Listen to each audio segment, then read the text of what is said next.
welcome back today. This is day 28 of our daily Bible reading. And are you excited about reading the Bible? I get excited about it. And I hope you do too. All right, today we're going to read Genesis 46 and 47. Jacob leaves for Egypt, chapter 46. Israel set out with all that he had and came to Beersheba. And he offered sacrifices to the God of his father Isaac. That night, God spoke to Israel in a vision.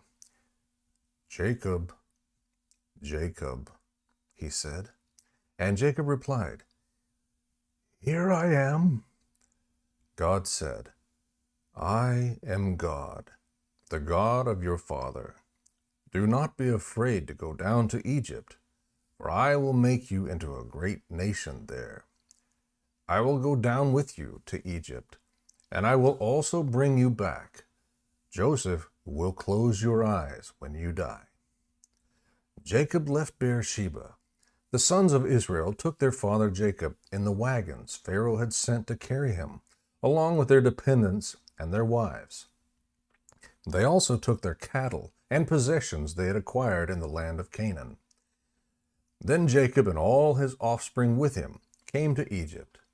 His sons and grandsons, his daughters and granddaughters, indeed all his offspring, he brought with him to Egypt. Jacob's family. These are the names of the sons of Israel who came to Egypt. Jacob and his sons. Jacob's firstborn, Reuben. Reuben's sons, Hanoch, Palu, Hezron, and Carmi. Simeon's sons, Shemuel, Shamin, Ohad, Jachin, Sohar, and Shaul, the son of a Canaanite woman.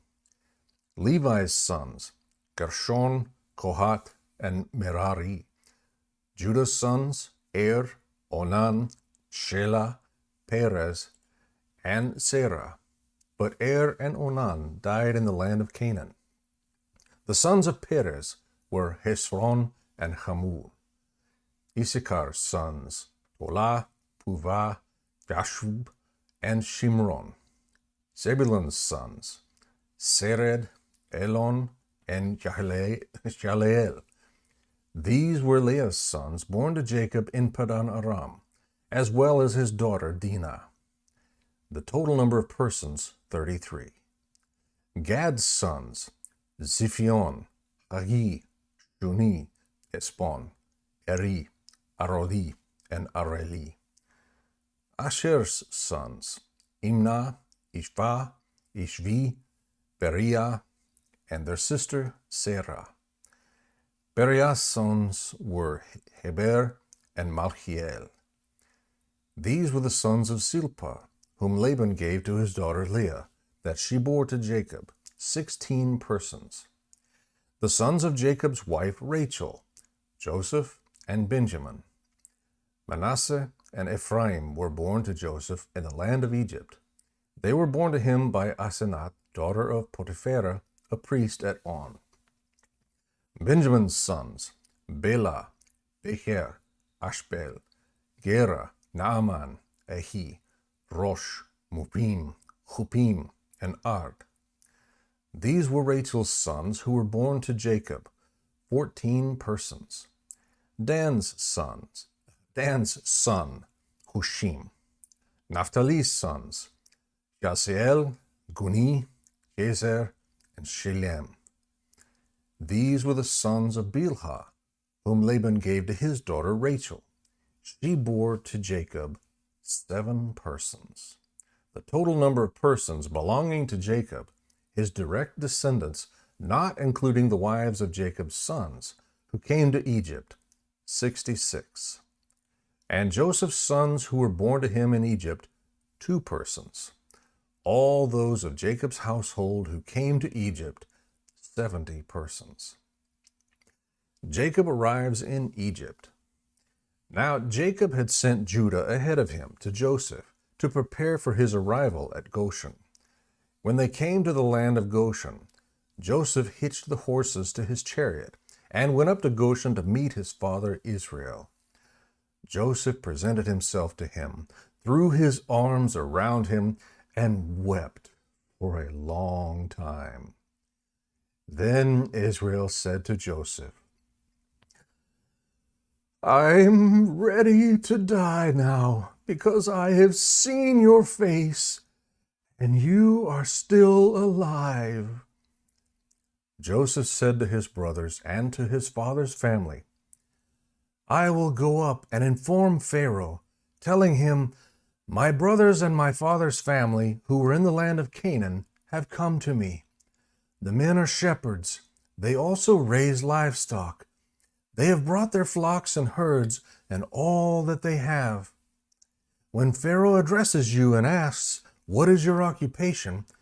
you are to say, 'Your servants, both we and our ancestors, have raised livestock from our youth until now.' Then you will be allowed to settle in the land of Goshen, since all shepherds are detestable to Egyptians." Pharaoh welcomes Jacob, chapter 47.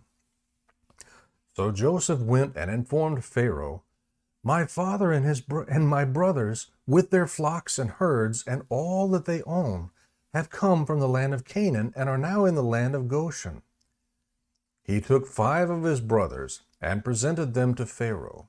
And Pharaoh asked his brothers, "What is your occupation?" They said to Pharaoh, "Your servants, both we and our ancestors, are shepherds." And they said to Pharaoh, "We have come to stay in the land for a while, because there is no grazing land for your servants' sheep, since the famine in the land of Canaan has been severe. So now please let your servants settle in the land of Goshen." Then Pharaoh said to Joseph, "Now that your father and your brothers have come to you, the land of Egypt is open before you. Settle your father and brothers in the best part of the land. They can live in the land of Goshen. If you know of any capable men among them, put them in charge of my livestock." Joseph then brought his father Jacob and presented him to Pharaoh, and Jacob blessed Pharaoh. Pharaoh said to Jacob, "How many years have you lived?" Jacob said to Pharaoh, "My pilgrimage has lasted 130 years. My years have been few and hard, and they have not reached the years of my ancestors during their pilgrimages." So Jacob blessed Pharaoh and departed from Pharaoh's presence. Then Joseph settled his father and brothers in the land of Egypt, and gave them property in the best part of the land of Ramesses, as Pharaoh had commanded. And Joseph provided his father, his brothers, and all his father's family with food for their dependents. The land becomes Pharaoh's. But there was no food in the entire region, for the famine was very severe. The land of Egypt and the land of Canaan were exhausted by the famine. Joseph collected all the silver to be found in the land of Egypt and the land of Canaan in exchange for the grain they were purchasing, and he brought the silver to Pharaoh's palace. When the silver from the land of Egypt and the land of Canaan was gone, all the Egyptians came to Joseph and said, "Give us food. Why should we die here in front of you? The silver is gone." But Joseph said, "Give me your livestock. Since the silver is gone, I will give you food in exchange for your livestock." So they brought their livestock to Joseph, and he gave them food in exchange for the horses, the flocks of sheep, the herds of cattle, and the donkeys. That year he provided them with food in exchange for all their livestock. When that year was over, they came the next year and said to him, "We cannot hide from our Lord that the silver is gone and that all our livestock belongs to our Lord. There is nothing left for our Lord except our bodies and our land. Why should we die here in front of you, both us and our land? Buy us and our land in exchange for food. Then we with our land will become Pharaoh's slaves, give us seed so that we can live and not die, and so that the land won't become desolate." In this way, Joseph acquired all the land in Egypt for Pharaoh, because every Egyptian sold his field since the famine was so severe for them. The land became Pharaoh's, and Joseph made the people servants from one end of Egypt to the other. The only land he did not acquire belonged to the priests, for they had an allowance from Pharaoh. They ate from their allowance that Pharaoh gave them. Therefore, they did not sell their land. Joseph said to the people, "Understand today that I have acquired you and your land for Pharaoh. Here is seed for you. Sow it in the land. At harvest, you are to give 1/5 of it to Pharaoh, and 4/5 will be yours as seed for the field and as food for yourselves, your households, and your dependents." "You have saved our lives," they said. "We have found favor with our Lord and will be Pharaoh's slaves." So Joseph made it a law, still in effect today in the land of Egypt, that 1/5 of the produce belongs to Pharaoh. Only the priest's land does not belong to Pharaoh. Israel settles in Goshen. Israel settled in the land of Egypt, in the region of Goshen. They acquired property in it and became fruitful and very numerous.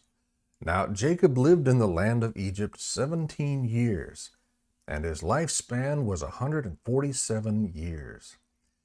When the time approached for him to die, he called his son Joseph and said to him, "If I have found favor with you, put your hand under my thigh and promise me that you will deal with me in kindness and faithfulness. Do not bury me in Egypt. When I rest with my ancestors, carry me away from Egypt and bury me in their burial place." Joseph answered, "I will do what you have asked." And Jacob said, "Swear to me." So Joseph swore to him. Then Israel bowed in thanks at the head of his bed. May the Lord bless the reading and study of his word.